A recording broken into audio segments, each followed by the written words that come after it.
বৰ গৰম আজি বহুত গৰম। আজি ৰাতিপুৱা মই মোৰ বন্ধু এজনৰ ঘৰত গৈছিলোঁ।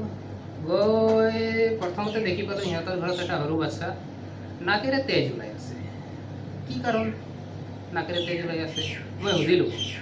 ক'লে যে নাই, এনেকুৱা কেতিয়াবা গৰমত হয় নাকেৰে ইয়াৰ তেজ ওলাই আহে।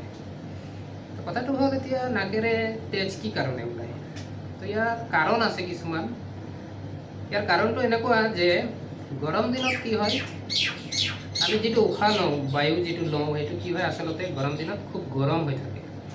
আমি যেতিয়া নাকেৰে উশাহটো লওঁ তেতিয়া কি হয়, আমাৰ নাকেৰে গৰম বায়ুটো প্ৰৱেশ কৰে।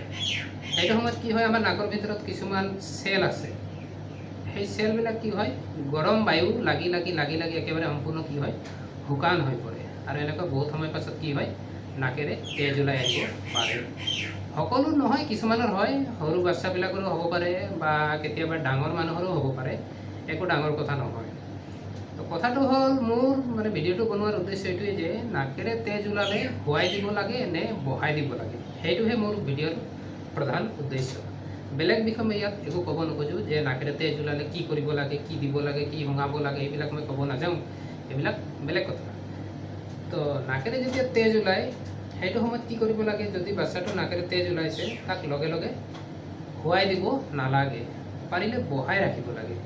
শুৱাই দিলে কি হয়, যেতিয়া আমাৰ নাকেৰে তেজ ওলাই আহিব সেইটো সময়ত যদি আমি শুই পৰোঁ তেনেহ'লে তেজখিনি সম্পূৰ্ণ নাকেৰে ওলাই নাহিব পাৰে। এইখিনি ভিতৰত কি হ'ব পাৰে, জমা হৈ যাব পাৰে। জমা হোৱাৰ পাছত কি হ'ব পাৰে, সেইটো বেলেগ কিবা ৰোগ ল'ব পাৰে, বেলেগ কিছুমান ধৰি লওক কিছুমান বেলেগ বেমাৰ চেমাৰ হ'ব পাৰে। গতিকে এনেকুৱা নকৰিব। নাকেৰে যদি তেজ ওলাই আহিছে তেনেহ'লে বাচ্চাটোক বহাই ৰাখক, যিমানখিনি তেজ ওলাব আছে ওলাই যাব দিয়ক, তাৰপিছত কিবা ট্ৰিটমেণ্ট কৰক।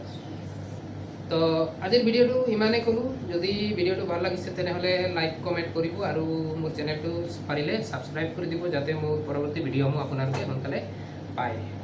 Thank U.